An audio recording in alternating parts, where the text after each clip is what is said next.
Hey, everybody. It's that time of year again to talk about everybody's favorite award show. The award show people like to have an opinion on, whether you're a movie fan or not.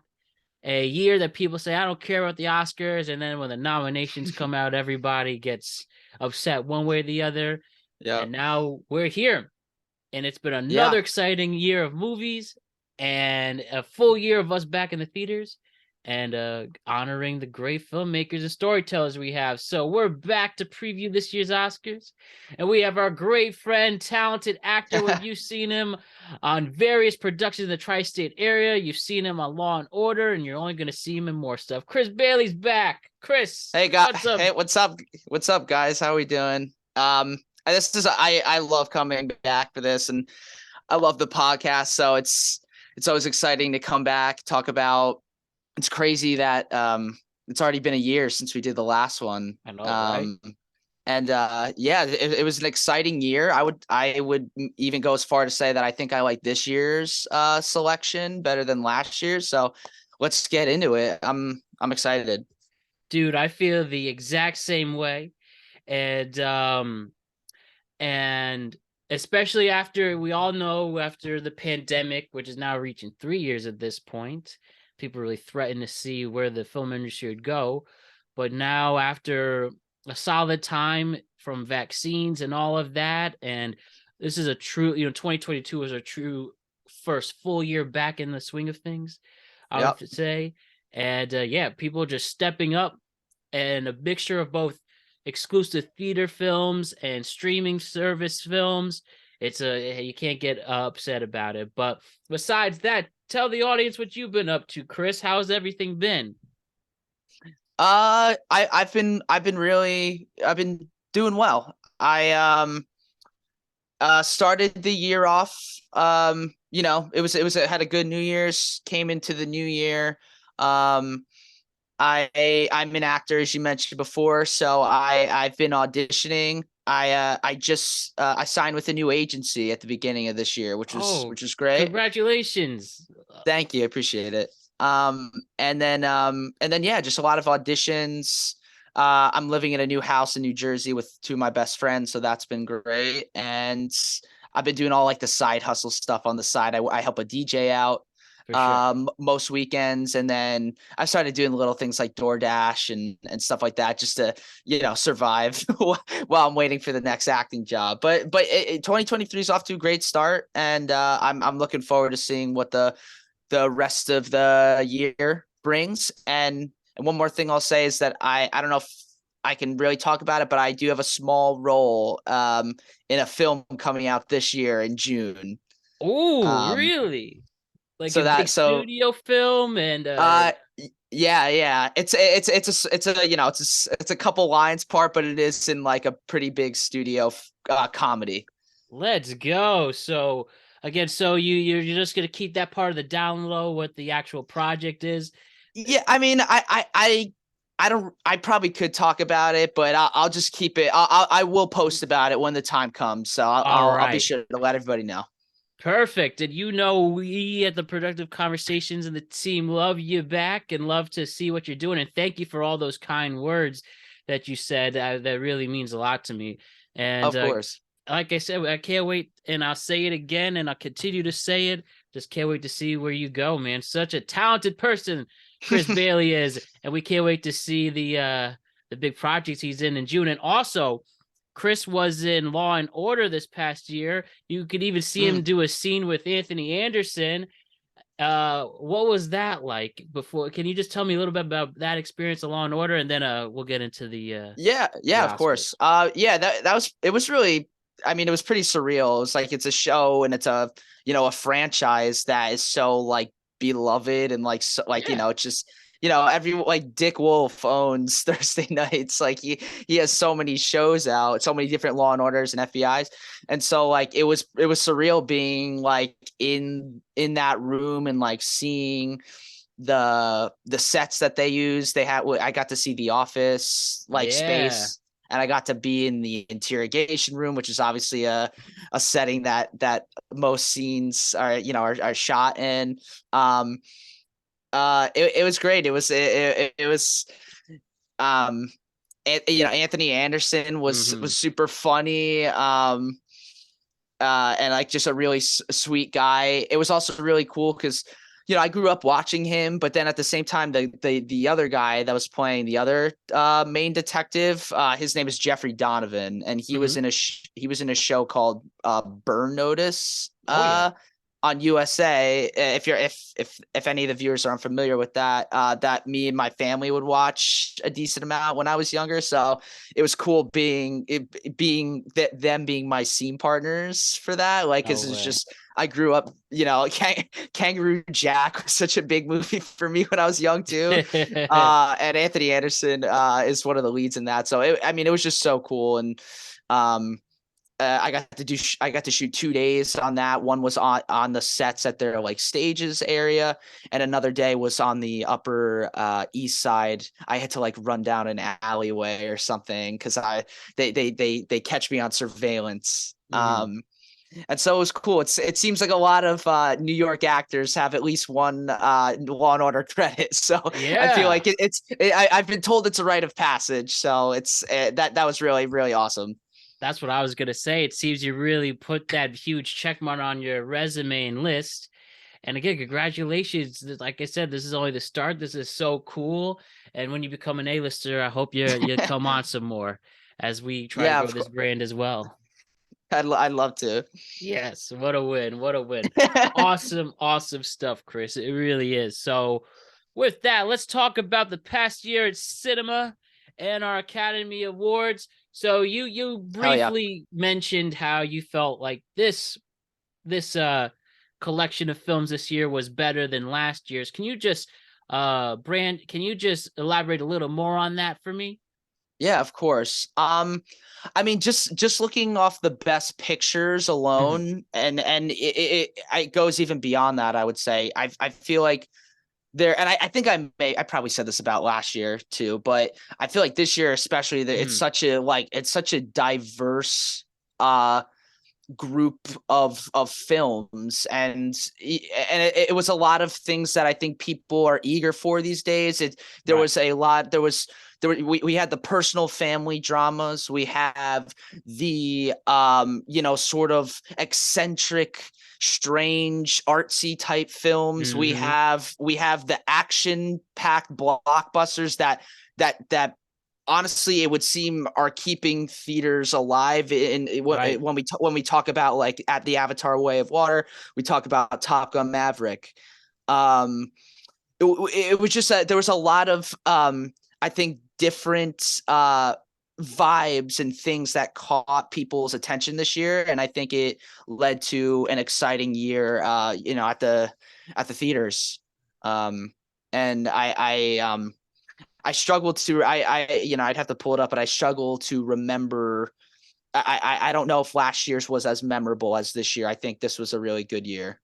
Well, I think it's fair to say, obviously, everybody remembers the slap last year, and we talked about it. It Yeah, really yeah, stole the show, so we can only see what will go wrong with this year's Oscars. But I think you make a great point. A great list of films, especially the Best Picture list that features both, independent dramas and hardcore blockbusters. We used to have some comedy thrown in there. hmm Films will always a Best Picture will get your social commentary, and then some films to just sit back, relax, and enjoy.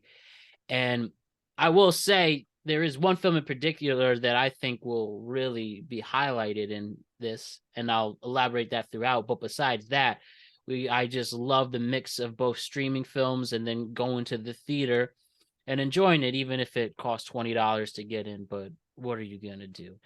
But yeah. mhm.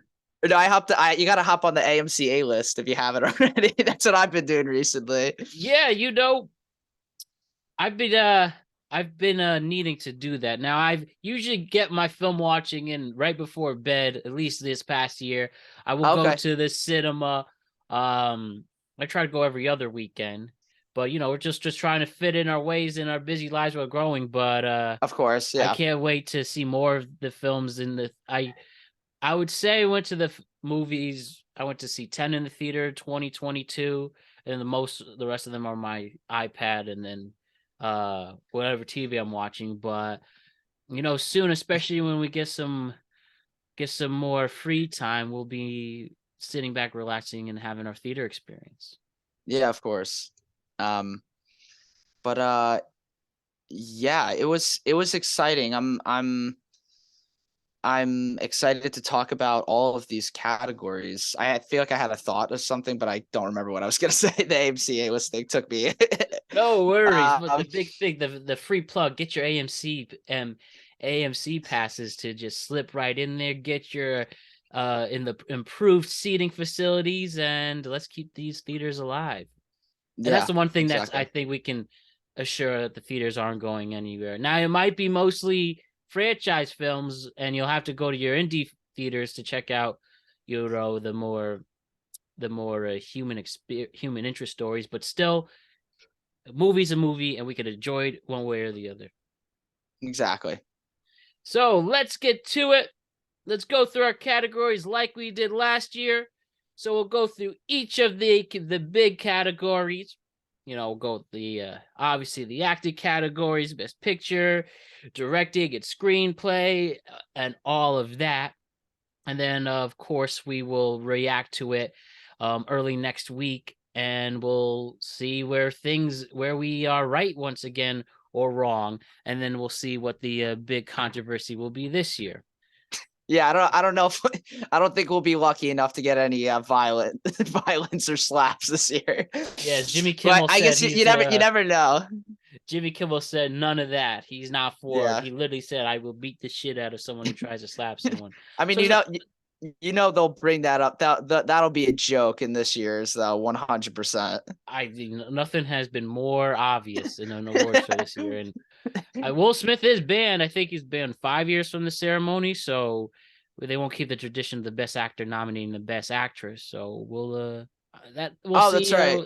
we'll see who they pick this year. The first runner up, maybe the year before's winner, Anthony Hopkins.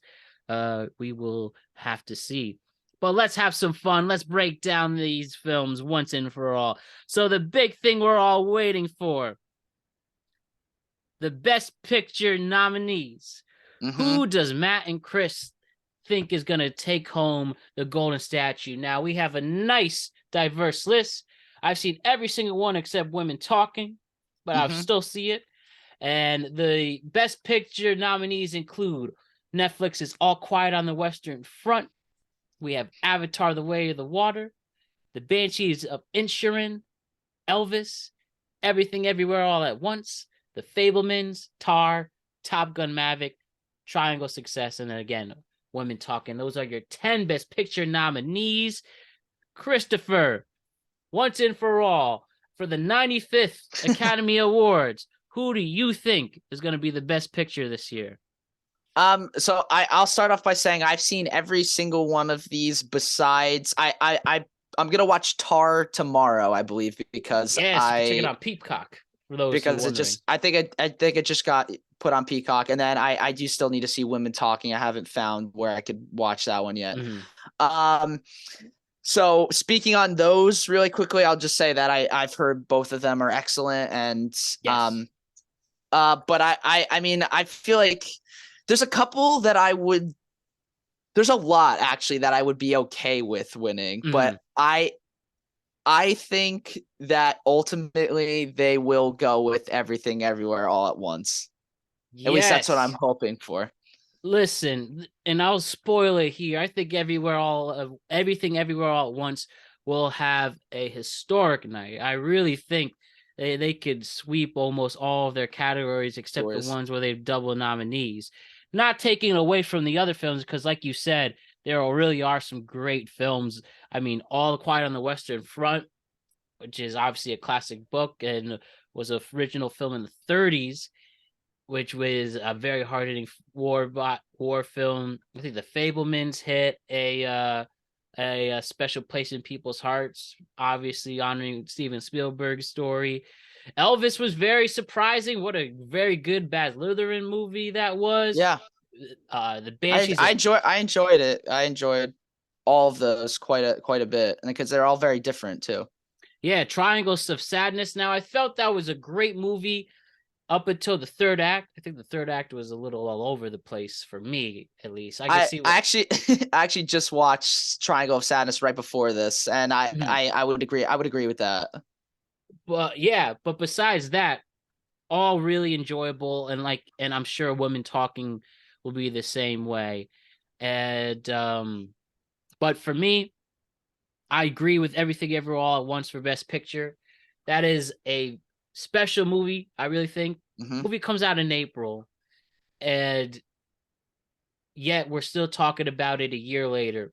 And if it just for those who did not see it, just a very quick synopsis, and it's on Showtime if you want to check it out. The plot centers around Evelyn Wang, a Chinese American immigrant who, while being audited by the IRS, discovers that she must connect with a parallel universe versions of herself to prevent a powerful being from destroying the multiverse.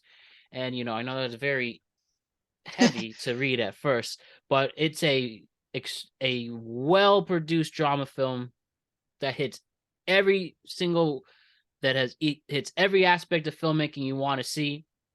Amazing performance by the actors, well directed, insanely well edited. The production design is top notch, and the thing for me that really hit, I mean, that there's a few movies that really make you reconsider life and see how when movies really work, when it really makes you think about life. And this movie, after it was all said and done, I was like, wow, this is gonna have a profound effect on me. Did you feel the same way for you? Yeah, 100%. I mean, it was extremely touching. I saw it 3 times last year. Twice in theaters, and then once with a group of friends a couple months probably after it came out.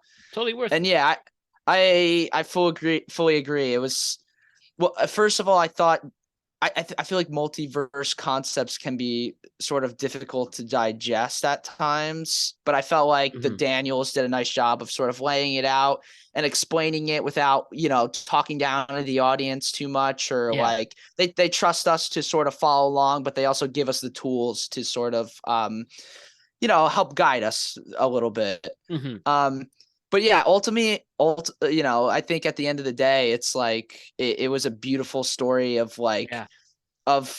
appreciating the things you have. I think of one of I won't spoil it if you haven't seen it, but a discussion between the main characters in a different universe, the husband and wife, and realizing that maybe the things that you have where you currently are is like you need to sort of step back and appreciate that. Yeah. And I think that's a wonderful message that anyone can relate to. I Yeah. think that, I mean, obviously this is also huge, a little side step, but this is really huge and awesome for the Asian community. Oh yes. Um, and so it would be lovely to see them. I would be so okay with them sweeping, honestly. Yeah, it is that good of a movie, and it's you just feel bad for the other films that I won't say they don't stand a chance, but this movie, as you said, both socially relevant and brings us in a world that we're not Asian Americans, but but for this film really understands some of the trauma that they have experienced trying to accumulate in a different world and trying to make it, and just a immigrant story that we can all understand, maybe not relate to if you're not an immigrant, but at least understand trying to fit in and trying to establish yourself in this very difficult world and go up against the evil IRS too. I like that being a antagonist. And Yeah. yeah, and this movie, and I mean, this is a kung fu movie. This movie will make you laugh. This movie will make you cry. This movie will just make a profound impact. And sure, it's fair to say, bias aside, but I really think this would be like a top 10 favorite movie of all time for me. Yeah, I think this almost feels like the movie that down the line we will show people like it's like sort of like the Matrix. Like I think of like the Yeah. Matrix, like a movie that sort of like I'm sure it could very well have potentially took inspiration from movies such as The Matrix and stuff like that, but it's just like this is like this movie will stand the test of time at being like one of the best movies to come out in our lifetimes. Absolutely. Um, This is I that good think. of a movie. Yeah, I'll stand by that. And just to touch on the other things, like I really would be like that is my pick for it, but like I loved Banshees. That's like Me probably my too. top two. Um, I loved Fablemans. All the ones on this list, maybe with the exception of Triangle of Sadness, which I really liked, but maybe didn't love. Mhm. I really enjoyed a lot. Even Elvis, I was surprised by as well. I thought it was very, felt like a shot of adrenaline right to the right to the chest. Insane But yeah, the editing it in was that alone. yeah, it was a very fast paced and exciting. But yeah, I think everything everywhere all at once will take it, and it's my pick for sure. Same here, and I think everybody who will see this movie and give it its fair chance will feel the same way we feel regarding this. So, Best Picture, Everything Everywhere All at Once. Check it out for that. Now, if we transfer over to the Best Director award, a nice list of veteran filmmakers with also one in particular, or I should say two somewhat new kids on the block. And I think we know where we're going here. But the Best Director list includes Martin McDonagh, and the Banshees of Inisherin, the Daniel Kwan, and Daniel, forgive me if I mispronounce, Schneider for Everything Everywhere All at Once. Steven Spielberg, once again with The Fablemans. Todd Field making a comeback for his first film in a couple of decades with Tar. And Ruben Ostlund, Triangle of Sadness. And forgive me, I will mispronounce some names, but I am working on it there. But I think the Daniels are going to get this. Two former music video directors. They did Swiss Army Man about a farting corpse, which somehow was actually really good. And then here we are, Everything Everywhere All at Once. My pick is going to be them. I believe they also directed the Turn Down for What video. Oh no way! I didn't know that. Let me just confirm that while you tell me who you think are the best directors or Sure. director. I can't speak on Tar, obviously, but I'm between McDonagh, the Daniels, and Spielberg. I thought all of them were I think all of them are well, I think everyone in this category is worthy, but Right. of the award. But they're probably three of my favorite choices. Um I I want each of them to win for different reasons. I think Spielberg is gonna win. Oh, okay. Ooh, tell me I about that. I mean, I thought the Fablemans was excellent, and I'm curious to see, and I think a possibility is that the Academy will look fondly on the sort of personal approach to this film. And I think he's just so highly respected that I feel like Right. they might give it to him for that. But then again, I'm a big fan of Martin McDonagh's directing and writing. It could go to him, and I mean, the Daniels had a Herculean task. It would seem putting this together and figuring everything out. So I mean, just for all the work they must have had to do for that, I think they deserve it as well. It's really hard to pick. It's a pretty stacked category this year. Yeah, fair enough. And especially if anyone was, Spielberg definitely made the Fableman semi-autobiographical, but we all know that it's about him. But anyone who deserves to make a movie such as this one, it is him. So I can see him winning his third statue as a what's the word? Not a lifetime achievement, but as another acknowledgement of his long, steady career and making all these blockbusters and special movies that would make sense. But for me, I'm going to go with the Daniels because of how all the filmmaking aspects mesh well together. As mentioned before, getting these incredible performances out of their actors, their choices and various hitting beats at certain times, and again, but somehow having a film to make us laugh in certain comedic points and also hitting our emotions when we needed it the most. I think they are worthy to win it. But you make some great points, the others as well. Ultimately, see where it goes. Now, the best actor category. This is a very interesting one as well to discuss, which includes an incredible comeback story, a we see A renaissance, if you will. exactly Renaissance. We have Colin Farrell. Well, first start with that. Brendan Fraser in The Whale playing as Charlie. Colin Farrell on the bench is Instrument playing Patrick. I'm not even going to attempt that last name, but yes, I will. Sulia Bion. I clearly didn't hear it when I watched it on HBO Max. Austin Butler playing Elvis, and it seems he's still playing Elvis. And, nothing wrong with that. He's rocking that, won the Golden Globe. Paul Mescal in After Sun. And, I actually saw that as well. Very heartwarming father-daughter film. I love it. I thought that was fantastic. And I can't say I saw Bill Nye in Living, but he played Mr. Rodney Williams, and I'm sure that was a real one. But we have to honor Brendan Fraser. We have to complete this amazing comeback story, Chris. And we all know Brendan Fraser, a special, I think for people our age, is an incredible actor we saw in The Mummy or George of the Jungle and Looney Tunes back in action. And I know he had quite a lot of demons and was struggling for a decade. And then who would have thought Darren Aronofsky with a great career in himself was the one who saw him. And I can't remember the Showtime show. I believe it was The Affair. And then he felt like, yeah, let's bring him in for this. And it's a film. I feel The Whale was a good movie.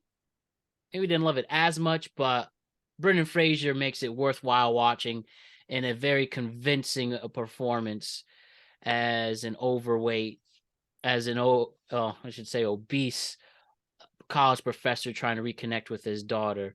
It is a tough watch, but one worth watching. And I think that's another performance. I'll give that and Everything Everywhere All at Once as the films that made me really think about your life and how much time you have left and value important relationships you have in your life. And I think Charlie shows that with a great performance by Brendan Fraser. How do you feel about this? I agree with you on the idea that I enjoyed the performance. Brendan Fraser's performance stands out to me a little more than the movie itself. Not to say that I think everyone was wonderful in it, and I questioned some choices with the way some scenes sort of panned out and the way some information was sort of given to us towards the beginning. I felt like there could have been a little more subtlety with that. But other than that,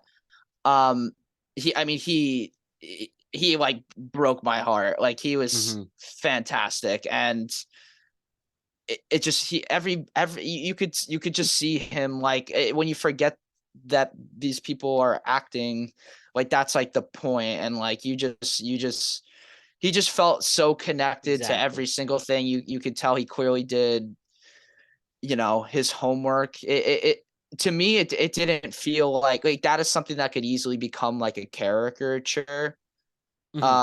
Or, you could like, that could be like something that could be made fun of in some way, which, media has done, I feel like, countless times. But I feel like he was very respectful of that, and he just was so in the moment, and I believed every single word and every single action. I just believed everything he did. I think he takes it for me, but I could see them going with Butler. I thought he was fantastic. I could also I love Colin Farrell's like one of my favorite actors, and I'd love to see him win, but I think it seems like it's probably leaning heavily towards Brendan Fraser. Right. And even Paul Mescal, should get some love himself. It's too bad they I don't have an I honorable agree. mention.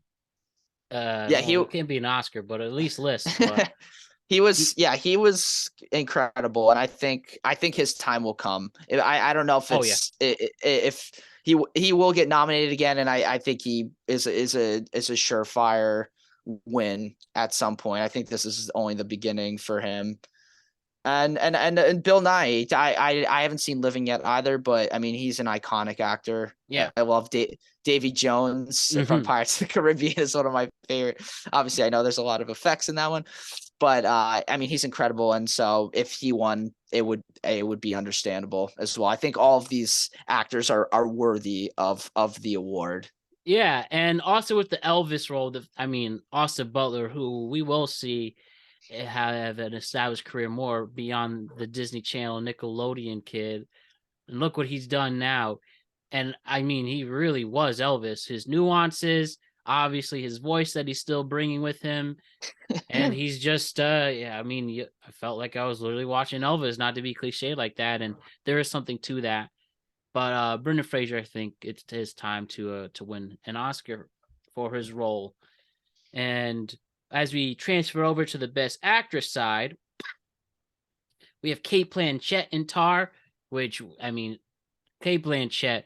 It's weird to say she's underrated because she's a two-time Academy Award winner and is just kills it in all her roles. But I still feel like more people should talk about how she's one of the best living female actors right now. And we have Ana de Armas in Blonde, which, if you were to be honest, I was surprised. I don't think that was an Oscar-worthy performance. That was a tough movie to watch for the wrong reasons. And Andrea Riseborough for two Leslie, playing Leslie Rollins, by the way. Tar is Lydia Tar, and then Marilyn Monroe for Ana de Armas. But there was actually people protesting and thought that she didn't deserve her Oscar nomination, which I was very surprised. I actually did see To Leslie. We'll see my guy Mark Maron, who did really well in it. But she had played another heartbreaking role facing addiction. And then we have Michelle Williams in The Fablemans. She could do no wrong. And then Michelle Yeoh, who I'm gonna pick again, playing first Michelle Williams plays Mitzi Fableman, and then we have Evelyn Kwan Wang at Michelle Yeoh's character. And it's time to give her. She keeps winning whether it's the SAG Awards, Golden Globe, BAFTA, she keeps winning it, and I think it'll end with her winning an Oscar in a role of a mother, balancing both her generational generational norms, standing up for one thing, but understanding that things are changing. Which I mean, I'm not a mother, but I'm sure a lot of mothers would connect to this, and I think she does it well in a very honest, raw performance. Yeah, I'm gonna go with Michelle Yeoh to 100%. She's able to tackle so many between the action, the emotion.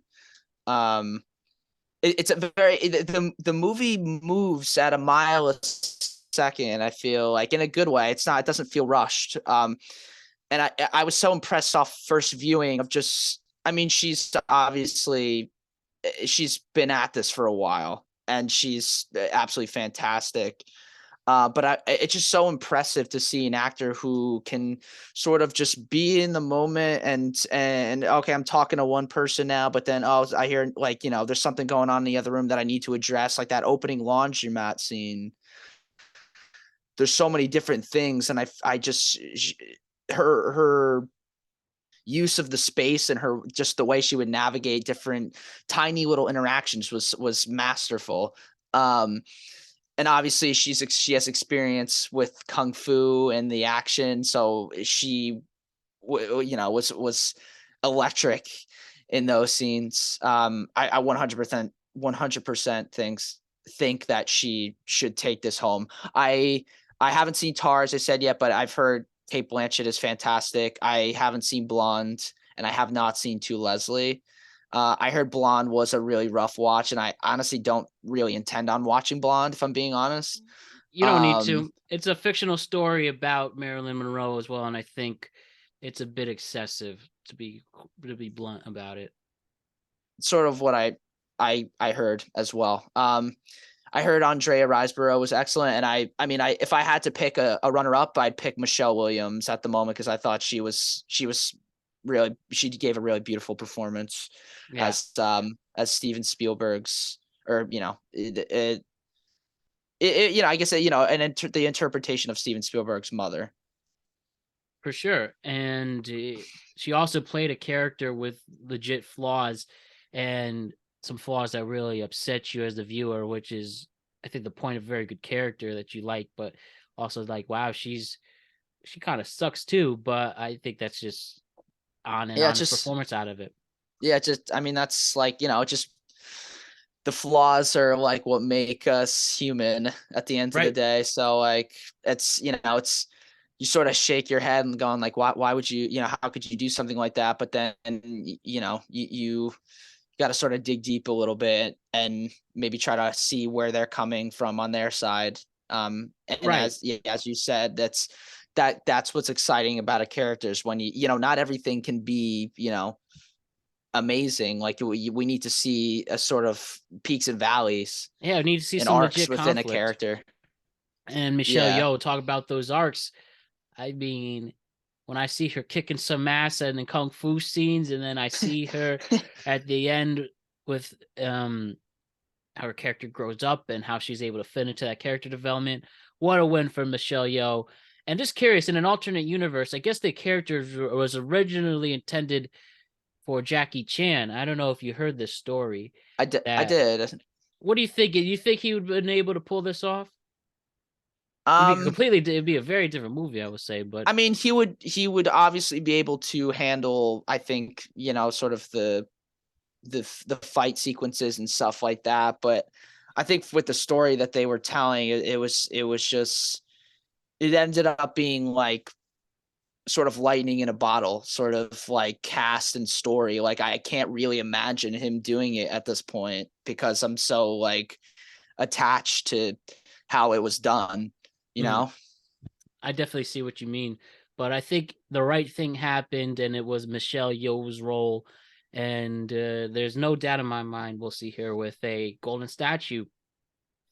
Now, if we go to the other side of things, talk about the supporting actors' roles. First, with the supporting male actor, and we have Brendan Gleeson, the Banshee of Inisherin, playing Colm Doherty. And I will say, Banshees of Inisherin. What an Irish movie! That movie's just so Irish. Uh, It is incredibly Irish. we have Brian Tyree Henry and Causeway playing James a coin. Now, I did not see Causeway on Apple TV Plus with Jennifer Lawrence. I'm just not that interested in it, but I'm sure it's a great movie. Judd It Hirsch with was, you were saying?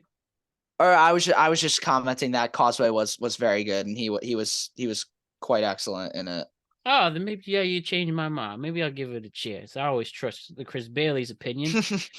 We had Judd Hirsch with a small but awesome role in The Fablemans, playing Boris and Shidkraut.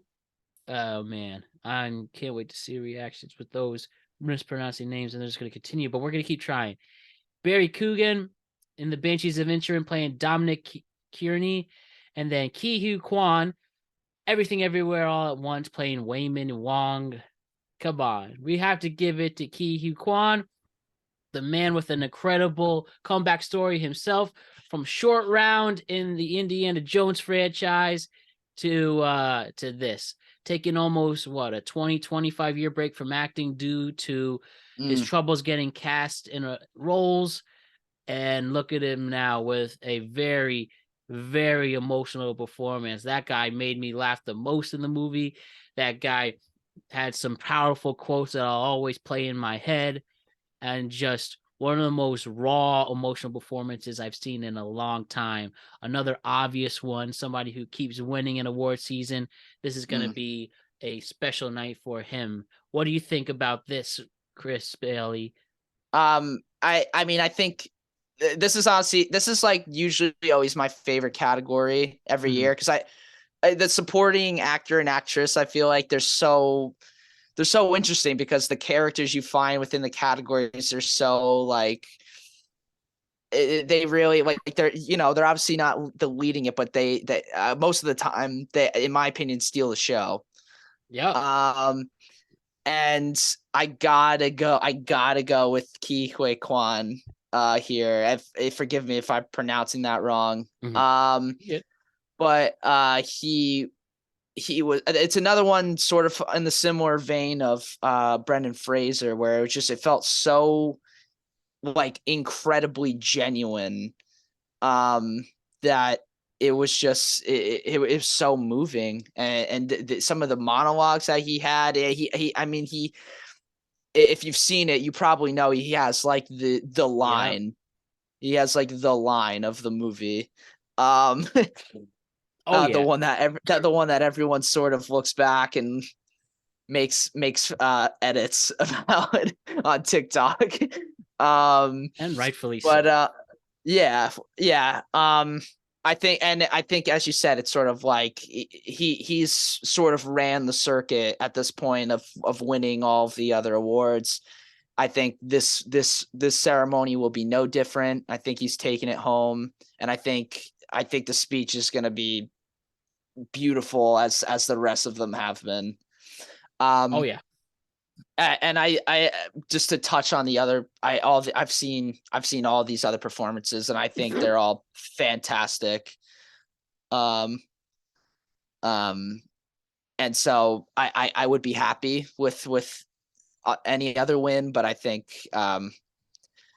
he is taking home the top prize. Just seeing Brendan and Key with Oscars shows you to keep pushing, not only in show business, but in anything you do, because you just never know where life takes you. I think that would just be such a great story and a legitimate one, especially in a world where it seems that nothing goes right.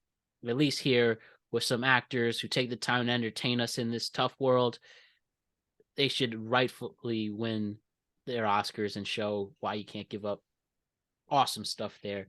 Now, if we go to the best supporting actress category, we have Angela Bassett getting another Oscar nomination in Black Panther Wakanda Forever, playing Queen Ramonda. We have Hong Kwai in The Whale as Liz, which she was really good in, actually, playing the caregiver for Brendan Fraser's Charlie. We have Carrie Condon in The Banshees of Inisherin, playing Shaban S. And we have Jamie Lee Curtis, Everything Everywhere All at Once, playing a legitimate antagonist through the film. Well, one of two. Both of these are the antagonists, but I like both the reality antagonist and then the multiverse one. And that multiverse is Stephanie Hughes and Everything Everywhere All at Once, playing Joy Wang and Jobu Tupaki. And it's gonna go to either one of those two, in my opinion. But I think this is actually quite wide open. But I say give it to the veteran Jamie Lee Curtis, and who just played somebody I figured that I would hate dealing with the IRS and just playing an authority figure who was a pain in the ass. But Stephanie is a very close second, but I would give it to Jamie Lee Curtis. I think it'd be really great coming from Hollywood royalty, and it'd be nice to see her win a gold statue. Do you feel the same? I this is a really stacked category as well. There's an extreme amount of talent here for sure. I feel like I'm it's hard. I lean towards one of the Everything Everywhere All at Once performers. I'm not really sure which one, but I also kind of have a special place in my heart for the Carrie Condon performance in Banshees. Um, there was such a like she captured like a beautiful state of like being stuck and like of a loneliness and a sort of the aspiration of sort of wanting more out of life, but not really knowing life outside of their small like Irish community. um and so I'd be excited if she won. I thought Hong Chow was very good, but I think I just enjoyed some of the other performances more. And then Angela Bassett did the thing You know it. And I mean, she's amazing, and she was extremely fierce in Wakanda Forever. But I think I can't. It's hard for me to pick, but I think Everything Everywhere All at Once will most likely take it. But I'd also be excited if Carrie Condon took it. All right, so either one of those two performances, I like it. I definitely agree. And now my personal favorite, I really like the writing categories every year to see where it goes. Best original screenplay, we have Banshees once again, Everything Everywhere All at Once, The Fablemans, Tar, and Triangle for Success. And I'll have to say, can you get more original than Everything Everywhere All at Once? Give it to the Daniels for that. And where everything just goes right in. We're focusing on the writing aspects with incredible dialogue, some memorable one-liners, some incredible characterizations, and all in out a story that is, again, very original. Now, I know the multi-universe has been highlighted in the MCU especially, but taking that aspect out and focusing on how it relates to all of our lives and all our multiverses, this really hits home. And for something that really is complex on paper, making it so simple, that's a real win. The Daniels should take this one. What do you say? I think overall, I'm thinking Daniels take it too. I think to construct a screenplay of that capacity with so many different sort of aspects and scenes and the different types of settings and whatnot to sort of compile all that together into one script is admirable for sure. I can't even imagine what the writer's room for that must have been like. It must have been a lot of like really sitting down and trying to, really cracking down and trying to figure out how to make everything, move seamlessly, trying to make it make sense for the audience. I think I love Martin McDonagh's sort of quick, fast-paced dialogue. I've always been a fan of his writing. He's one of my favorite playwrights as well. Yes. And I think it's a really wonderful comedic, but also dark script. I think there's a lot of subtlety to a lot of the dialogue and the performances. And so I thought that was a wonderful screenplay as well. I would be completely okay with that winning. The Fablemans obviously is very, personal to Steven Spielberg's life. And I think he obviously really put his heart into this one, and it shows in that screenplay as well. And then Tar, haven't seen yet. And then Triangle of Sadness, I thought had a really, really fun script as well. But I think Everything Everywhere All at Once ultimately deserves it. But I could go a couple different ways, honestly, with this one. Yeah, and rightfully so. Again, I'll still keep my bias for the Everything Everywhere All at Once, but a lot of good, legitimately original stories here in a world where a lot of people think on the I'm on a mainstream level, we're just doing remakes and reboots and franchising, but there you go with 5 legitimate stories that I think anyone could get behind. Transferring that over to the adapted screenplay category, All Quiet on the Western Front. And we have Glass Onion, a Knives Out mystery. Great Ryan Johnson writes that. And he based that on Knives Out. All Quiet on the Western Front is based on the original novel. And we have Living, again, something that I missed out on, but Kazu Izuguru. And he's based on the original screenplay Ikiru by Akira Kurosawa and 2 other people with names that I do not want to mispronouncing. But I mean, anything based on Akira Kurosawa is a real win. We have Top Gun Maverick, which as a nice nod, a special film for the film goer this year. The screenplay itself by a few people, and then the story is based on Top Gun itself. And then we have Women Talking by Sari Polly. Sarah Polly based on the novel. Again, I haven't seen that. So with me, I'm going to go with Glass Onion, Ryan Johnson. I personally find that movie a very interesting tale, even though I know it's turning into a franchise itself. But when we have now one of my new favorite characters in all of cinema, Benoit Blanc, and introducing all these new characters with incredible performance by actors and a murder mystery with, I guess it's not exactly who done it, but how they did it. And then, of course, any who done it movie makes you think, you watching the whole thing, all right, how this unfold. And then, not to spoil it, a real twist on the who done it genre. I think it was done successfully. It was very entertaining, and it kept you at the edge of your seat with so many interesting characters throughout, all led by Benoit Blanc. And I hear that this is going to be, we're going to get a lot more of movies featuring him, and that's going to be awesome. So I'm giving Ryan Johnson this one. What do you say for your pick, Chris? I this one I could see going a couple different ways. I fully Glass Onion was a blast. I really enjoyed that, and I was happy I got to see that one in theaters.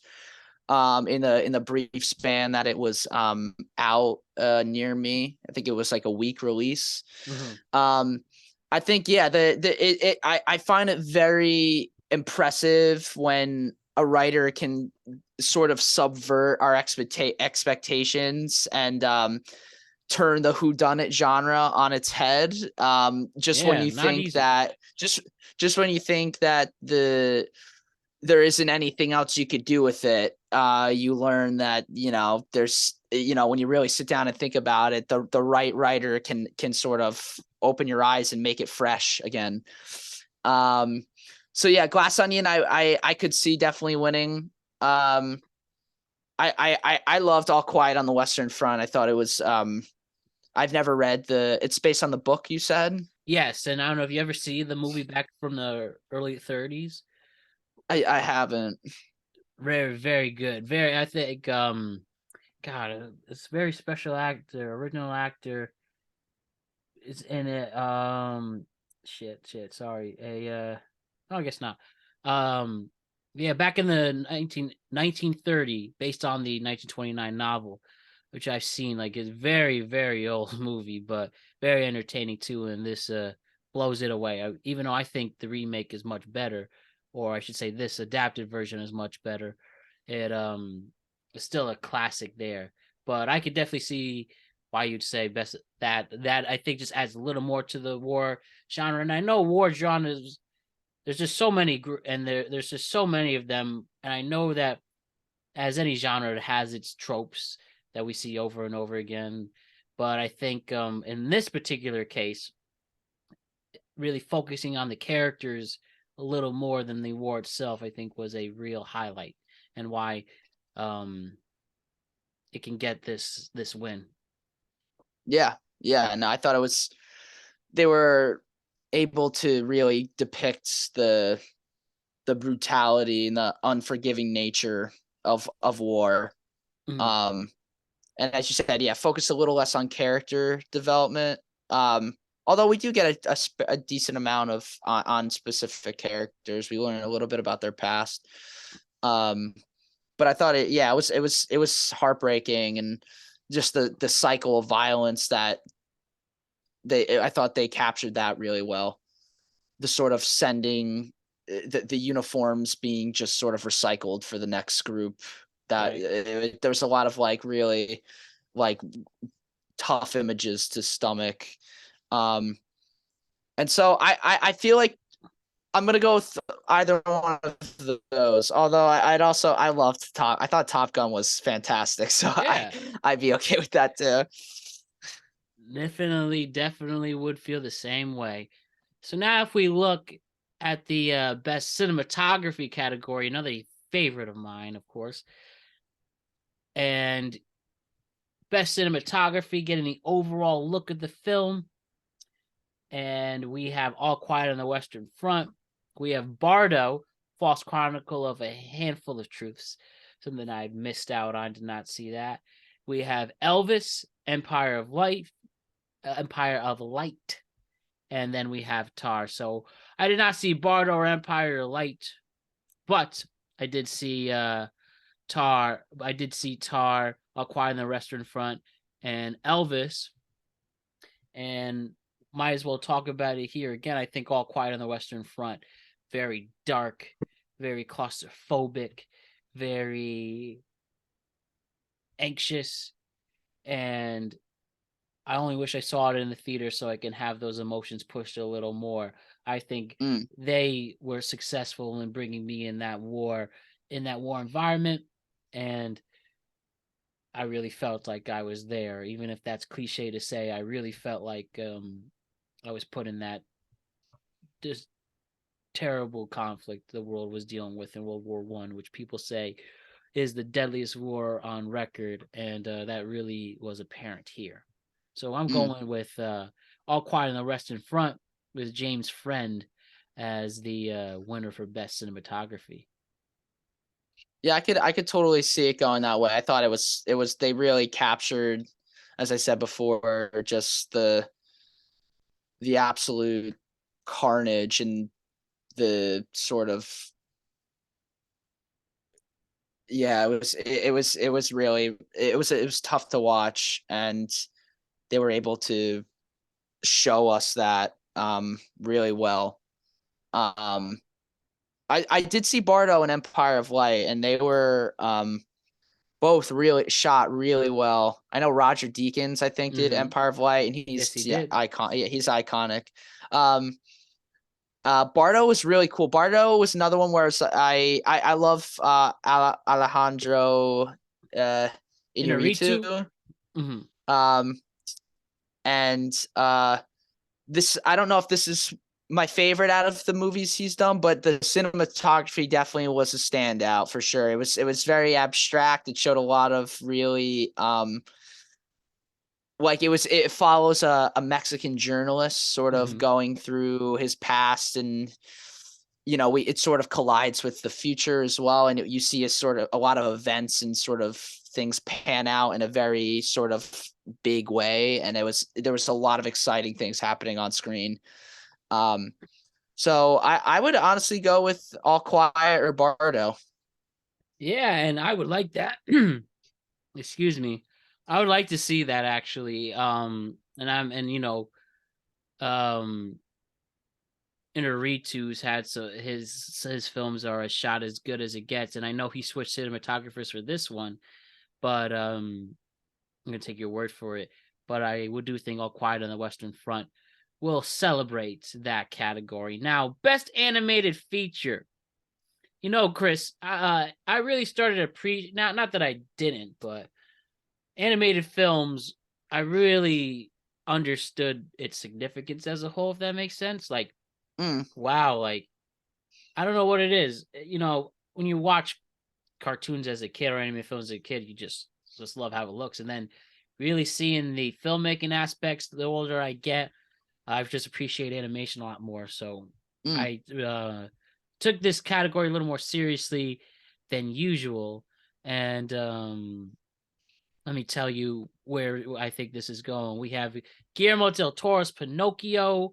We have Marcel in the Shell with shoes on, which was, I mean, I saw that and that movie just made you smile. The great Jenny Slate making that. We have Puss in Boots, The Last Witch, which I was really surprised how good that movie was. That literally came out of nowhere. Yeah. Then we have Netflix's The Sea Beast, and then Turning Red, a Disney film. And this is really tough between Puss in Boots and Guillermo del Toro's Pinocchio. And I'm going to go with Pinocchio on this one. First of all, I know the Academy loves Guillermo del Toro. But I liked, we've seen Pinocchio made hundreds of times. I think there was literally 3 Pinocchios this year alone being produced. There is a live-action Disney one, which besides Pinocchio, the Disney version actually looking pretty good. Everything else was silly. I didn't like Tom Hanks's Geppetto. The Pauly Shore one was just a joke, and I watched that because I heard it was hilarious. But this, I liked how they embrace the more dark aspects of the Pinocchio story. I love how beautiful it is, like everything, and the fact that it's stop motion animation and a 2-hour stop motion animation, which you had a lot of sore hands, I'm sure. But I think that was a real accomplishment, and that was one of my favorite films, top 5 favorite films of the year in general. And I'm gonna go with Pinocchio on this one, Guillermo del Toro's Pinocchio. Yeah, I'm definitely a little behind on this category. I've only seen Marcel and Puss in Boots. But Okay. out of those two, I gotta go Puss in Boots. I thought Puss in Mhm. Boots was fantastic, and I was so blown away by how much I really loved it. Yeah. It had a good message about facing your mortality and Yeah. and facing your fears. It was beautifully animated. Queer. I think I read somewhere that they took a lot of inspiration from anime. You could tell that Mhm. clearly in the fights of them like charging each other Right. and clips and sequences of that nature. And the voice acting was great. I really enjoyed the characters and the vocal performances.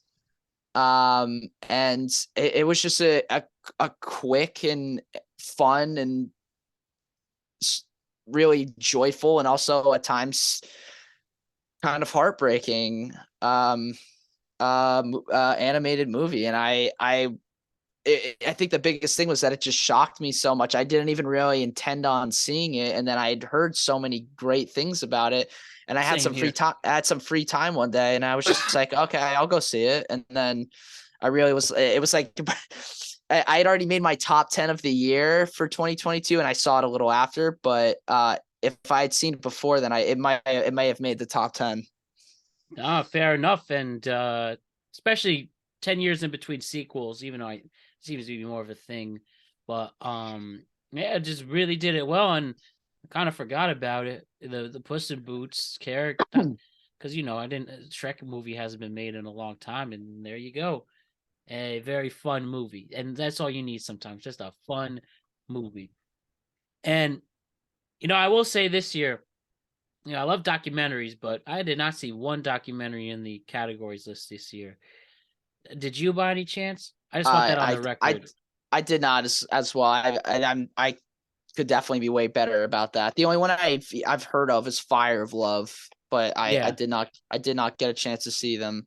for sure. And I just want that on the record. And Fire Love looks really interesting. I guess it's about these French volcanologists who unfortunately passed away in a eruption, but they're following their careers, and it seems tragic, but there must be something to it. But I just want that on the record to not see any of the best documentary films, and it seems all these docu series are the really ways to go. Even though I could argue some of these documentaries they should just stick to just making it 2 hours, and some of them I think stretching out a few episodes is a little bit too much, but that's the story for another day. Mm. And I was wondering if we could quickly talk about the film editing, and I understand some people might not understand what that ultimately means. But the film editing basically honors the best overall flow of the film is the best way I explain it. And basically, when you see a movie and you just see how one thing goes from the other, how it transitions from one shot to the other to making it make sense in the story, that's basically how the best film editing category is. And adding all the filmmaking aspects to it, actors' performances, direction, cinematography, how the sound is successfully placed in, how, again, the overall look. Basically, film editing is just how the film rolls as a whole. And for Mm. that, we have the Banshees of Inisherin, Elvis, Everything Everywhere All at Once, Tar, and Top Gun Maverick. Even though I really want to give it a Top Gun Maverick, I just think Everything All at Once is almost a. It's hard to say the perfect movie. There's very rare perfect movies. I think the perfect movie, the only two perfect movies I find is Back to the Future and Jaws, where everything just hits perfectly. But Mm. Everything Everywhere All at Once, with very few slow moments, I think that um is close to a perfect movie, and that's why it should get nominated. That's why it should earn a Best Film Editing award. That's because of how they put everything together. It's like a beautiful cake, and all the ingredients plays their part, and you're satisfied, and you're not hungry anymore. Yeah. Yeah. No, I agree. I think for them to be able to somehow put all of that together and have it flow so seamlessly, especially with sequences where multiverses are cracking onto screen and you have one sort of universe on one side of the screen and one on the other, and it looks like, it's sort of, you're sort of in between both of them and jumping from one to the other, and making that make sense, and bringing the audience on a journey. I in my opinion, it all melded together beautifully. And especially that there's one sequence too, I won't get into it too much, but where we're seeing a bunch of different universes of Michelle Yeoh sort of rapid fire. And first of all, the amount of costumes and things and animation they had to do for that scene Right? alone is impressive. But just stitching that all together and sort of watching them flash right before your eyes, is that alone must have taken hours of work. So I think all of that hard work deserves recognition 100%. There you go. Just two more things to go over. One, the best visual effects. I'm pretty sure anybody knows what this is. The overall visual effects of the film and seeing how it's shown on screen, whether natural effects or CGI, what makes it the most realistic. And those categories include All Quiet on the Western Front, Avatar: The Way of the Water, The Batman, and we have Black Panther: Wakanda Forever, and Top Gun: Maverick. Very hard. I think this is probably the most stacked category in my opinion. Anybody can win these awesome franchise movies with one huge remake for Netflix. And I just think Top Gun: Maverick is the one to select this. Everybody talks about how this is a special movie that helped save the theater industry. If Steven Spielberg goes up to you and says you saved the film industry, Tom Cruise, obviously doing something right. And Yeah. the visual effects of that film is a huge reason why it was such a success. And again, all natural effects. I think the one thing for this category, the less CGI, the better. The more practical, the better. And when you have these intense fighter jets coming right at you, and some camera operator had to be the one putting that camera there to get the shot, and you can't get any better than that. I think despite it being a stat category, Top Gun: Maverick is the film that has to earn best visual effects. Yeah, I could see. I honestly could see it going to either one of the big blockbusters of this year. There was like two blockbusters that sort of got everyone in the theaters this year.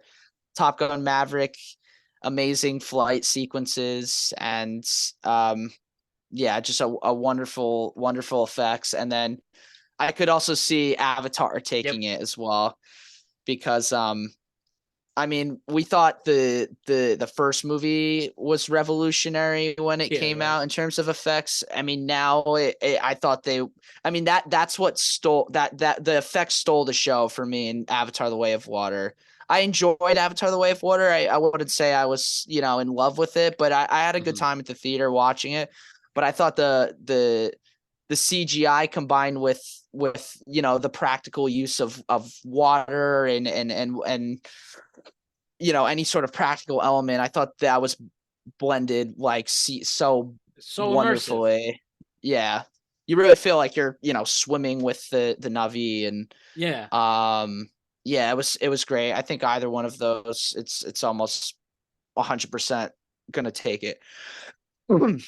Yeah, so bless you. And I just think the narrative Thank and you. screenplay and story didn't work for Avatar like it didn't work for the original one.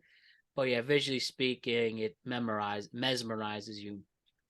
And the last thing I want to discuss, we're actually done with the categories for now. But Chris, why don't you tell me and it was something we doing a little differently than last year. What did you find was the most disappointing movie to come out of 2022? What was a film, whether you went in and said like, "Wow, I wasted $20," or wasted subscription space, or whatever? What movie really didn't hit it for you? For me, Actually, what were you gonna say? Because I have an answer right away for that. okay, I'll let you say yours first. Maybe we're thinking the same way on this. Okay, okay. So mine was Amsterdam. Yeah, the David O. Amsterdam, Russell. David O. Russell film. I was really, really excited for that movie. Because I mean the cast is,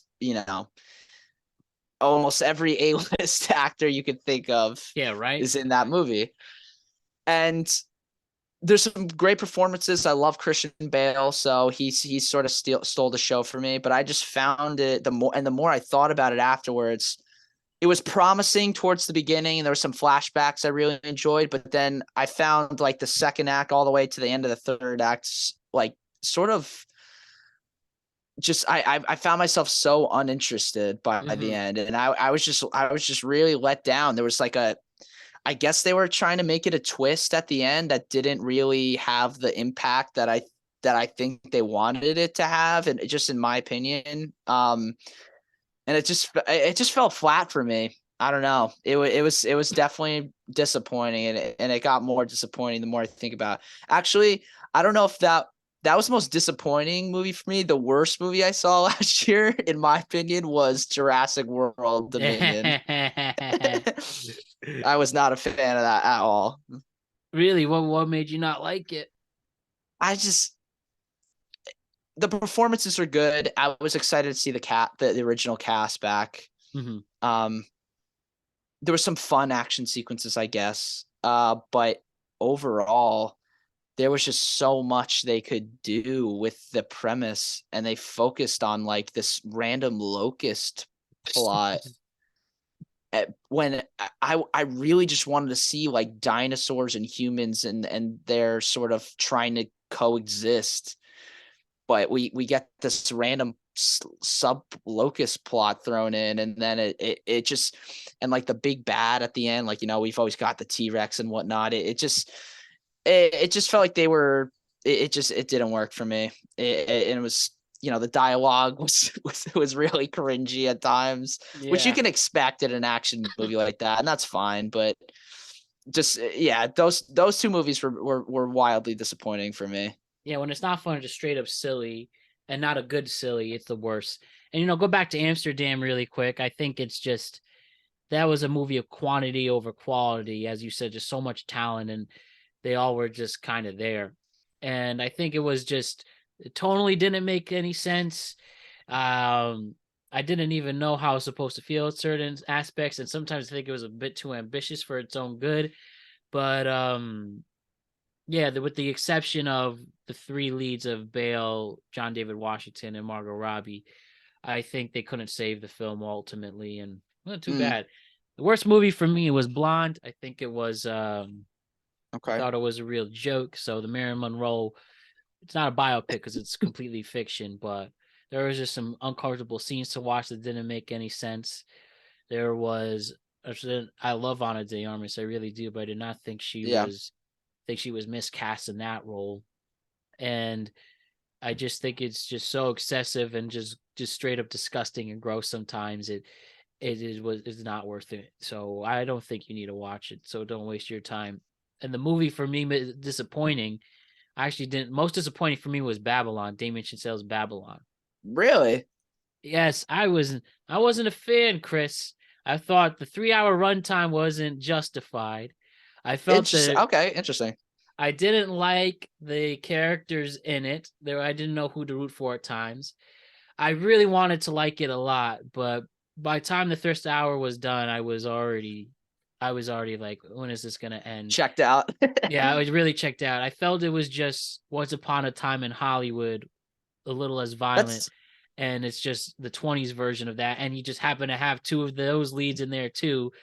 Um, I really didn't like it. I didn't hate it, and I did like some of the production design, but sometimes I think like the excessive party in the first act was just way too much. And I just think it got really boring at times, and I was disappointed. That's really interesting because I was actually gonna say Babylon was one of the snubs of the year for Yeah, me. Like really. at the yeah, I agree. It's similar to Once Upon a Time. It also feels like Boogie Nights as well. Yeah.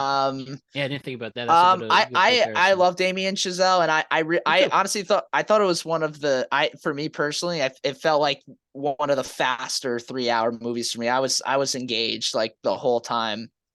Um, I enjoyed it a lot, but I can understand where you're coming from. I think if that was a 2-hour movie instead of a 3-hour movie, I think my opinion would be a lot different. I just think some of the graphic content just didn't make any sense. And then, yeah, I really think that could really hinder a movie. And I know there's a lot to fit in, but nothing really memorable for me. That's And fair.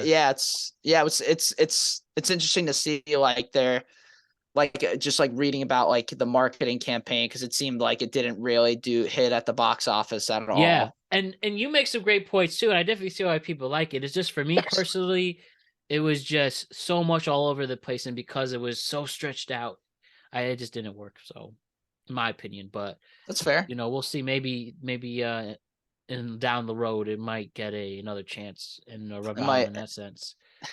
But yeah, for sure. yeah, and I just if you put me any period piece, I'm a sucker in, and it's just Mm, when it's just like, I don't know, but mm. maybe they'll do a sequel in the Great Depression and see how that Yeah, falls. But yeah.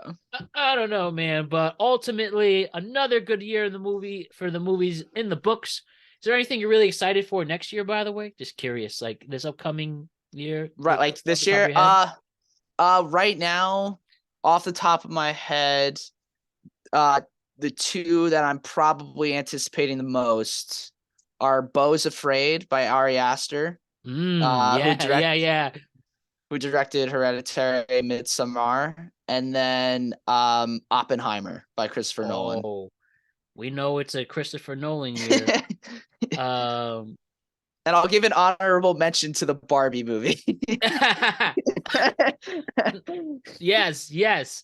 Let us see how Margot Robbie really transforms herself into Barbie and Ryan Yeah. Gosling as Ken. Yeah. Um, you can't tell me you're not excited for Cocaine Bear. Yeah, that Oh, I did. apparently is a good movie. Did you see it Oh, yet? yeah, I saw it. How was it? It was ridiculous in a great way. I love a And also great ridiculous movie. crazy that it's one of Ray Liotta's. I think it's the last role that Ray Liotta completed. I could be wrong on that, but Yeah. it's crazy that that was he though his last role was Cocaine Bear. He was good. Mm. He was very good in it. Yeah. I wonder if we'll be talking about Cocaine Bear a year from now. It, yeah. Maybe you never know. But yes, I think Oppenheimer is going to be something to be really excited for. I mean, the next Ari Aster and Joaquin Phoenix together. How can you not? How can you not like that? Seeing what Dungeons hmm and Dragons turns out to be. We have John Wick coming out this weekend alone.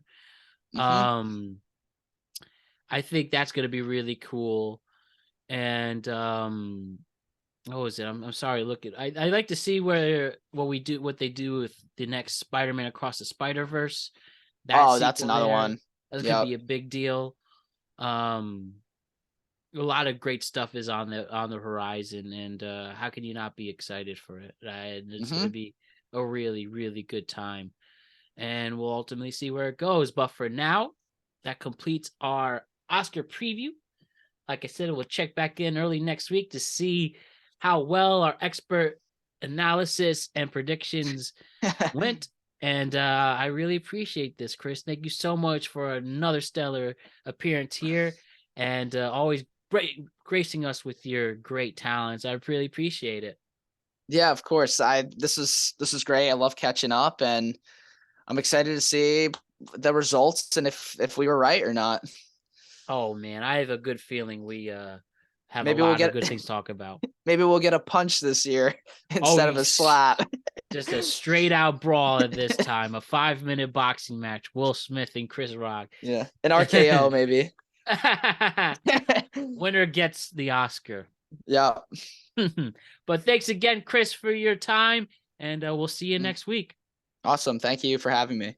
Oh, no problem, Chris. You're the man, and we'll see you soon. All right. Good night, everybody.